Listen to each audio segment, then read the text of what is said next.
ki nga xam ne mooy Anta Babacar nee na ko bi nga demee Maroc yaakaaroon nañ ne booy ñëw da ngay indaale ñi nga xam ne mooy supporters yi mu ne leen lan moo tax man daal fu ma génn rek dañuy am yaakaar si man que mel nii ne man dong daal man lañ war a pointer du doigt donc je peux dire que Momar xam naa côté boobu noonu lay xalaatee li ñuy wax nag dafa njaboot moo tax dafa njaboot ak en plus yaakaar bi nga xam ne nit ñi ñu ngi koy teg ci ndoddam ndax ñun ñi ñëpp yaakaar boobu la ñu amoon que bu demee situation bi foofu noonu dina allégé wu mais gis nga mën naa ne dañoo tendre piège sax ci côté boobu donc. Il a dit que ça dépassait le cadre du sport. Donc déjà pour man fekk si na aussi lu ëpp ci sénégalais yi ak àdduna bi yëpp li nekk di wax en fait que ne lii nekkatul mbiru sport leneen la règlement de compte la nit ku ñëkk ay ñu ñëkk lañ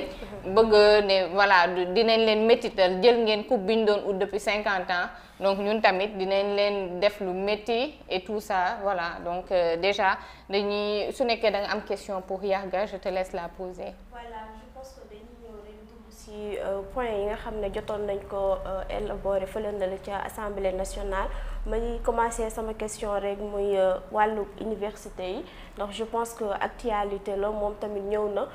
waxaat ci masawuwaat famille ki nga xam ne mooy Abdoulaye Ba yeesalaat njaalam ndax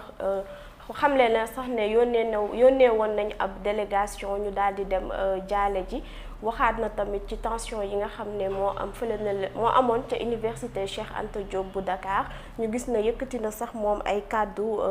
tey nee na j'ai donné l'ordre de prendre les dispositions nécessaires et si c'était à refaire je n'hésiterai pas et je ne les laisserai pas tout détruire mu nekk ay kàddu yu am solo lu may wax rek mooy Yarga ban jàngat nga am ci phrase boobu nga xam ne premier ministre wax na ko tey. Après mu nekk une phrase un peu polémique sur les réseaux sociaux nit ñi di wax pourquoi il dit si c'était à refaire je le referai. Voilà man dama ko gisee un discours franc c'est-à-dire avec fermeté également c'est-à-dire am na yoo xam ne si jarul ñu ciy nekk di tourner autour du pot wala di si layam yi c'est-à-dire c'est ça la vérité du ñàkk empathie du maanaam ak da nga am ak coxor bu ne ci yow. Mais c'est juste que c'est ça la vérité c'est la triste réalité c'est-à-dire Sénégal moom moo mënatul di payer le luxe di saa su amee benn groupuscule wala benn groupe boo xam ne jàpp nañ ne ñoom fii zone de non droit la bis buñ ci yëngalee dëkk parce que ñi fi yàgg a nekk il faut qu'on ose le dire ay tappalekat lañu c'est-à-dire doxuñu ci daray dëgg maintenant ku doxul ci dëgg nag doo bëgg bruit ñu bëri ñi fi doon nekk gouvernement yi fi doon jaar yépp chaque fois. Dañoo demoon ba dañ leen a prendre en otage wala am na ci ñenn ci ay groupe yu nekk ci biir dëkk bi moo xam mu nekk société civile bi la moo xam mu nekk jàngalekat yi la yenn ci jàngalekat yi wala yenn ci étudiants yi dañoo demoon ba téye leen en otage ñun bi ñuy nekk ay université ñu ci bëri ci parti yu doon nekk au pouvoir da leen doon jaral ñu investir énormément d'argent pour maîtriser les amicales yi nekk foofu noonu yépp gars yi dañ leen doon jël yaa ngi dégg fexe ba maîtriser leen di leen jox xaalis pour que rek ñoom ñu maîtriser étudiants yi parce que saa bu gars yi bëggee déstabiliser dëkk bi rek foofu lañ bokk na ci fi nga xam ne mën nañ fa jaaree pour déstabiliser dëkk bi c'est-à-dire fexe ba étudiants yi génn commencer yëngal des fois dinañ wut prétexte nag prétexte bi mën naa doon lu ne xam nga ni comme li premier ministre wax sànq c'est-à-dire di réclamer 16 mois de bourse alors que année bi 12 mois la loolu waruñu ko defal kenn. Parce que réew mi du benn groupe ñoo ko moom du étudiants yi moomuñu réew mi ñoom kese professeurs enseignants yi moomuñu réew mi ñoom kese magistrats yi moomuñu réew mi ñoom kese xataa gouvernement bi moomul réew mi moom kese Ousmane Sonko moomul réew mi lu ñu bokk la mënuñu concevoir saa soo toogee rek yow nga toog ba mu neex la gis ne lii daal dañ ma ko war a defal même bu dee du dëgg sax même si c'est des avantages indus nga ne mën naa utiliser la violence pour xaw a déstabiliser parce que ñi fi doon jaar kat dem nañu ba c'est devenu une tradition. boo yëngalee bloqué avenue Cheikh Anta Diop bloqué la corniche sànni xeer commencé taal ñu ne étudiants yi parce que nag ñu ci ëpp ci ñoom li tax nit ñi am ñu yërmande jëmale ko ci ñoom mooy ils ne sont pas d'ici la majeure partie dañuy jógee dans les zones reculées ñëw Dakar pour la plupart amuñu fi ay mbokk université lañ nekk foofu la ñuy lekkee fa la ñuy naanee état am yërmande trop génnee ci li nga xam ni moom la Sénégalais yi daje subventionné leen seeni repas di leen jox également ay bourses mais bu ñu daan yëngal rek.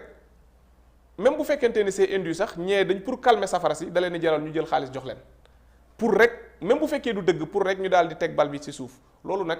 c'est-à-dire dëgg bu tasee kër maanaam ay bu fekkente ni dañuy naan maanaam fen buy yàq moo gën dëgg buy defar sama kilifa daf may naan fen du yàq fen du defar dëgg du yàq mu ne dëgg fu mu tasee kër dëkk lay samp c'est-à-dire fexeel ba ñu defar dëgg pour que plus jamais lu mel nii di répercuté wu mais boo gisee Abdoulaye Wade décalé ko fexe ba jouer ak étudiants yi mu am ay peut-être dérapage am na peut-être il y a eu mort d'homme mu ne léegi damay généraliser bourse yi képp ku jàll rek da ngay am bourse même bu fekkee ce n'est pas soutenable nga ni nii Macky Sall ñëw fi si régime mu am 2 morts 3 morts nga ne léegi jëlee naa ticket yi 150 bi nga xam ne ñun bi ñu nekk étudiant fa lañ ko bàyyoon andi naa ko 100 francs ndekki bi au lieu de 75 maintenant léegi c'est devenu pour rek lu leen neex dëgg la c'est bien beau fekk ne c'est pas du tout soutenable xam nga yooyu à long terme da ngay bàyyi une tradition da nga fiy bàyyi benn aada boo xam ne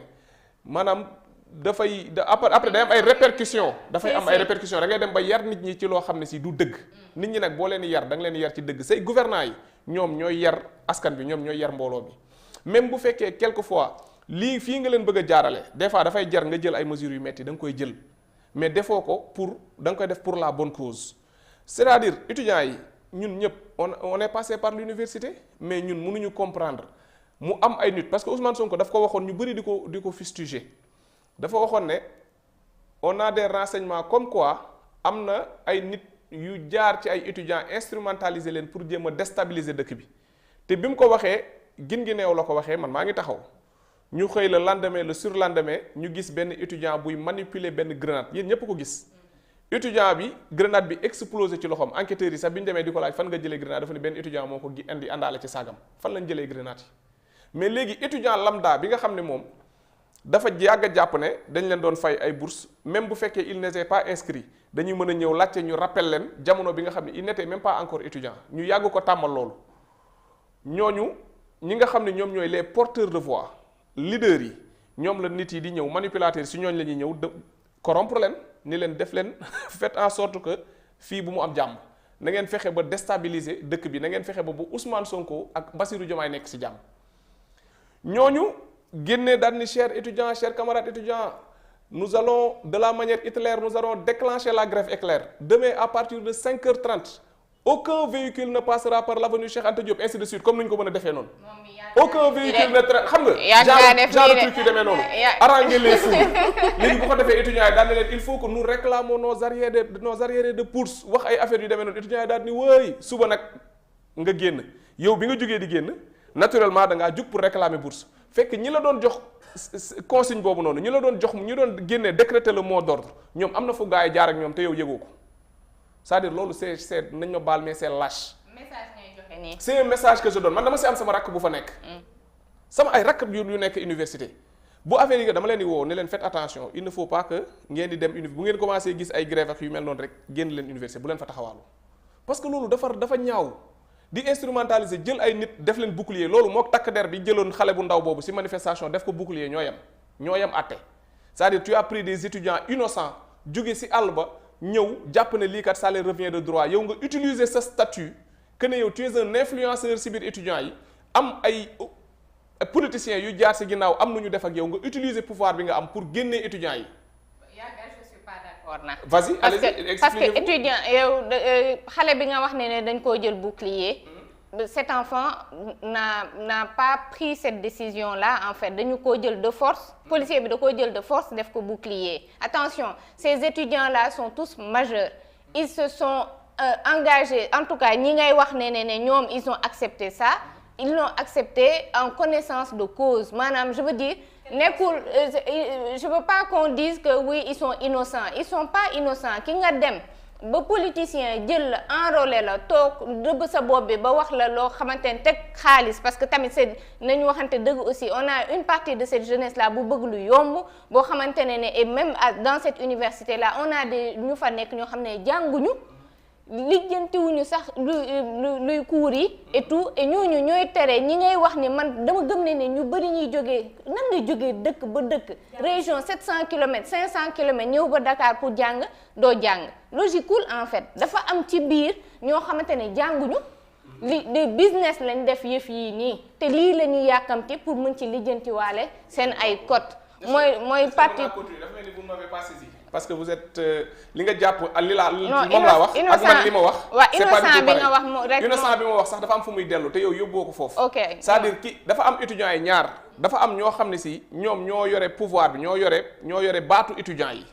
ñoom ñoo mën a décréter le mot d'ordre kooku il n'est pas du tout innocent parce que kooku moom moo dem def ay micmac ak un politicien am lu mu encaissé en vue de déstabiliser l'espace estudiantin léegi nag bokkul ak keneen ki nga xam ne moom yëgul micmac boobu moom yëgul ne kii dañ ko corrompre pour mu décréter le mot d'ordre kooku s'il est un innocent moom yëgul li xew te ñooñu ñoo ëpp ci étudiants yi yëguñu ne lu mel nii am na yëguñu woon ne am na ay étudiants yu préparé ba andi ay grenades c'est des innocents ñooñu yëguñu ko ay innocents lañu en la matière xamuñu lu xew ñu ngi génn rek jàpp ne lii ñuy def li ñuy réclamer c'est quelque chose qui leur revient de droit ñu génn commencé jàmmarloo am lu leen metti ne ñoom bourse la ñuy réclamer ñoom ci bourse la ñuy am de mais fekk derrière ñi nga xam ne ñoo leen génnee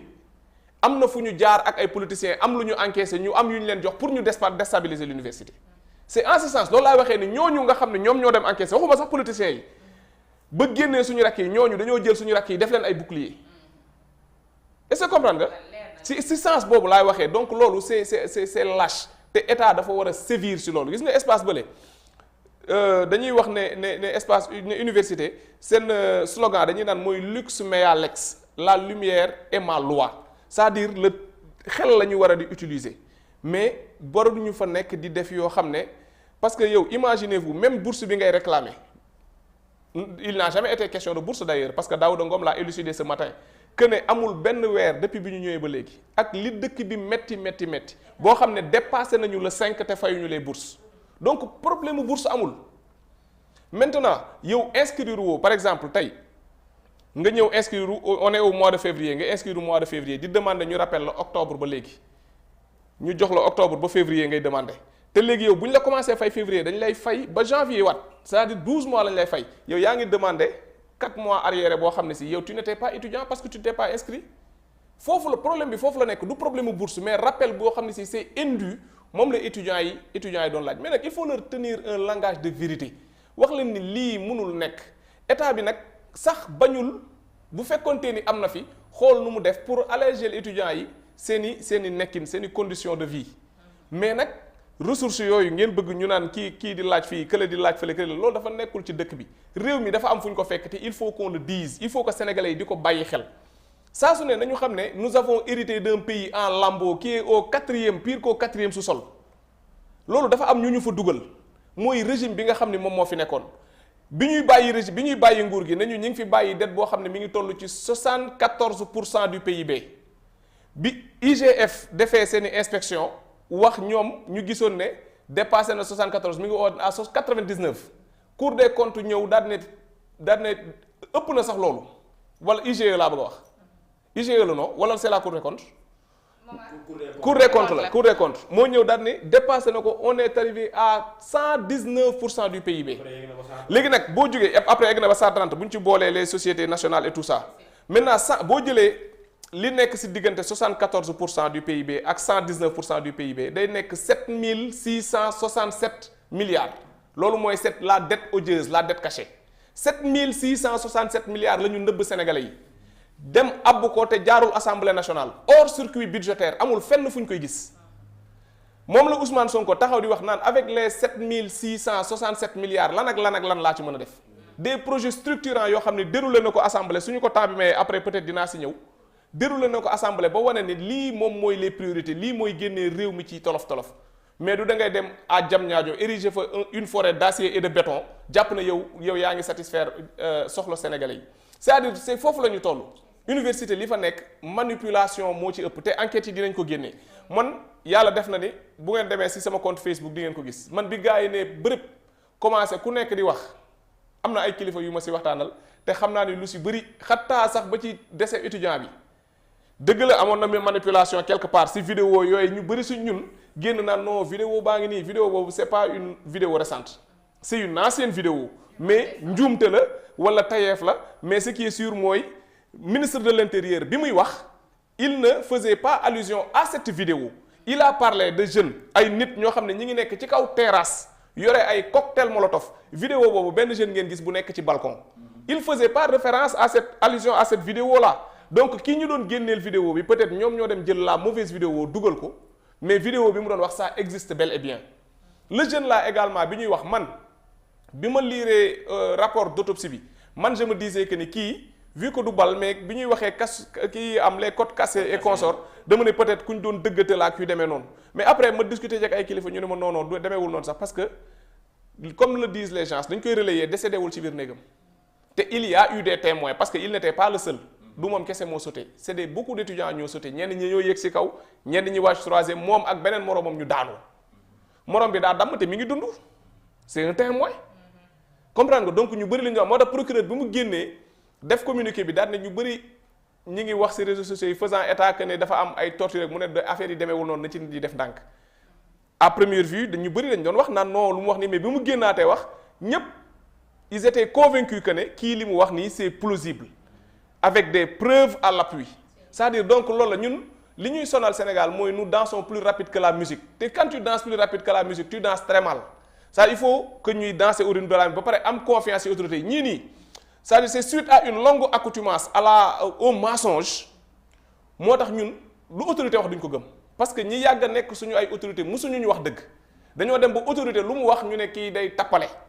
parce que loolu yëpp nag dañoo nàmp ba fer ci ay autorités yu ñuy nar yoo xam si ay tappale rek lañ ñuy wax. mooy Antoine Diome bis. voilà gis nga li nit yi doon wax parce que Antoine Diome bi mu fi daan nekk. dafa am xale bu jigéen boo xam ne dafa décédé Ngor. mu ne hélice gaal moo laal bopp bi. kii nekk Kër Mbay Fall mu ne paaka lañ ko poignardé alors que bal la woon. ainsi de suite à part ñeneen ñu bëree yoo xam ne si mën nañ ko gis mu xew ci biir réew mi Antoine Diome loolu mu doon def bokkul ci Diome tu as vu léegi nag boo amee premier ministre bu mel noonu nga jekko si ak gis Bamba Cissé ñëw taxaw wax la da ngay naan kii de lii xewoon na fi alors que c'est deux choses qui sont totalement différentes nii lañ def comme gauche ak droite Bamba Cissé nekkul nit koo xam ne il a fait beaucoup de sacrifices pour mën a nangu sa poste ministériel c'est-à-dire bëgg rek dimbali réew mi moom moo tax mais bu doon ay privilège bu doon ay pouvoir xaalis kese xaalis moo ko dugal ci lii mu nekk fi mu nekkoon cabinet avocat bu mel ni cabinet bi maître Bamba Cissé nekk nga xam ne ñooñu li ñuy gagné benn dossier rek mën na ci fay gouvernement bi ñu les 25 ministres là mën na leen fay kenn ku si nekk sa salaire benn du risque image du risque dara mais imagineel nga ñëw fii nit yi dem ba di la dëkkaleeg Antoine Diome moo tax après dama ne nit yi nañ def ndànk te quand même. après c'est benn traumatisme bu yeewu la parce que